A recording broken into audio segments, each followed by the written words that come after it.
সংখ্যালঘু মুসলিম vote bank ওনার কাছ থেকে সরে যাচ্ছে বলে উনি কার্যত রাজ্যে সাম্প্রদায়িক সম্প্রীতি নষ্ট করার চেষ্টা করছেন এবং কার্যত উনি উস্কানি দিচ্ছেন গোটা রাজ্যে ব্লকে ব্লকে সম্প্রীতি মিছিলের নামে, যাতে সেই দিন রামনবমীর মতো গোটা রাজ্যের কোথাও কোথাও অশান্তি এবং মানুষের জীবন থেকে শুরু করে ধনসম্পত্তির ক্ষতি হয়।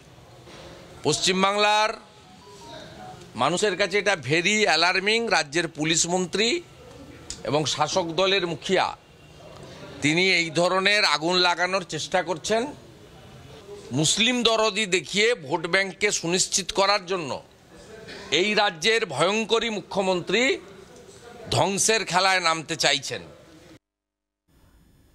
আমি শুরুতে দেবজিৎদার কাছে আসবো। দেবজিৎদা, মুখ্যমন্ত্রী মমতা বন্দ্যোপাধ্যায়কে নির্দিষ্ট করে দিচ্ছেন যে এটা পাল্টা কোনো কর্মসূচি নয়, কোনো কম্পিটিশন নয়। তিনি সাধুদের শ্রদ্ধা করেন, তিনি কালী পুজো করবেন এবং সব ধর্মকে নিয়ে সংহতি মিছিল, যেখানে নেতাজির জন্মদিবস রয়েছে তার ঠিক আগে এই সংহতি মিছিলে। তা রাজনৈতিকভাবে বিরোধিতা হতে পারে, কিন্তু এতে ধর্ম ও সাম্প্রদায়িক অশান্তি বিষয়গুলো আসছে কোত্থেকে? আমার বক্তব্যের শুরুতেই একটা জিনিস আমি ঠিক করে দিতে চাই। আপনাদের এই যে প্রোমোটা চালানো হলো, সেখানে দেখানো হলো বা শোনানো হলো যে 4 জন শঙ্করাচার্য নাকি বিরোধিতা করেছেন।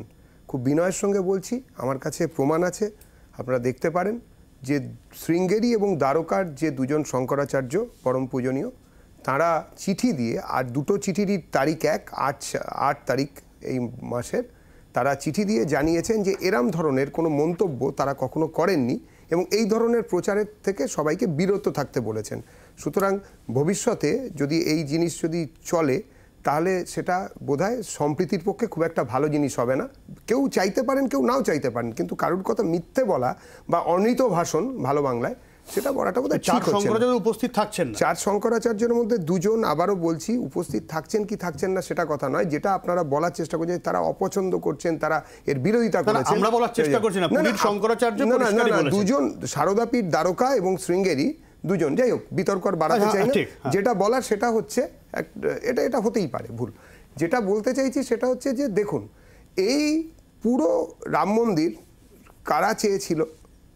যারা চেয়েছিল তাদেরকে আমরা সমর্থন করেছিলাম।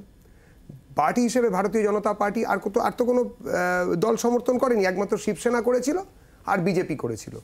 শিবসেনা এবং বিজেপির ওপরে তারপরে তাণ্ডব হয়েছিল তাদের সমর্থকদের ওপরে, যখন বাবরি ধাঁচা ভেঙে দেওয়া হয়। তারপরে আজকে শুভব্য মন্দির তৈরি হতে চলেছে এতদিন পরে। এটা কোনো ফুলের রথ চালিয়ে আসেনি, কোনো হাত মিলিয়ে হলো না। প্রায় 67টা যুদ্ধ হয়েছে, 500 বছর ধরে এই আন্দোলন চলেছে। 67টা যুদ্ধ হয়েছে, 3.5 লাখ লোক খুন হয়ে গেছে এবং তারপরে আজকে কোর্টের রায়তে এই জিনিস ভারতবর্ষের বুকে হতে চলেছে। সেখানে দাঁড়িয়ে একটা পাল্টা একটা কার্যক্রম মমতা বন্দ্যোপাধ্যায় নিচ্ছেন, যেখানে কিনা উনি বলছেন এটা পাল্টা নয়। না, উনি বলছেন পাল্টা নয়, কিন্তু ঘটনা তো তাই। এটা তো আগে উনি ঘোষণা করেননি। আর উনি বলছেন উনি সাধু সন্তদের কথা মানেন। কোন সাধু সন্তের কথা মানেন? এই রাজ্যের পুরুলিয়াতে গঙ্গাসাগরে যেসব সাধু সন্তরা যায়, তারা বেধড়ক মার খাচ্ছে। ওনার রাজ্যেতে পূর্ণার্থী সাধু সন্তরা, এখনো পর্যন্ত কিছু হয়েছে? কয়েকজনকে শুধু ধরা হয়েছে, কিন্তু উনি প্রকাশ্যে ক্ষমা চেয়েছেন বা ওনার দলের কেউ ক্ষমা চেয়েছে? একজন ভিডিওতে দেখা গেছে যে এই ধরনের পেটানো হচ্ছে এবং সব জায়গাতে এক ধরনের অপারেশন চলেছে। উনি সংখ্যালঘুদের ভুল বুঝিয়ে, সোজা কথায় মুসলিম ভোট একত্রীকরণের চেষ্টা করছেন, মুসলিমদের ভুল বুঝিয়ে। রাম মন্দির হবার সঙ্গে সংহতির কথা বলছেন, সংহতির কথা দেবেন, সব ধর্মকে নিয়ে উনি কালী পুজো দেবেন। উনি তো রোজই কালী পুজো করেন। ওনার পুজোর পদ্ধতিটা হচ্ছে সকালবেলা ইয়া আলী, সন্ধ্যেবেলায় দুপুরবেলায় জয় বজরং বলি, রাত্রেবেলায় জয় মা কালী হাত তুলে। সুতরাং ওনার এই টুপির যে রাজনীতি, সেটা আমরা জানি এবং আমাদের রাজ্যের লোকেরাও জানে। বাংলার আওয়াজ, বাঙালির আবেগ, জি 24 ঘন্টা।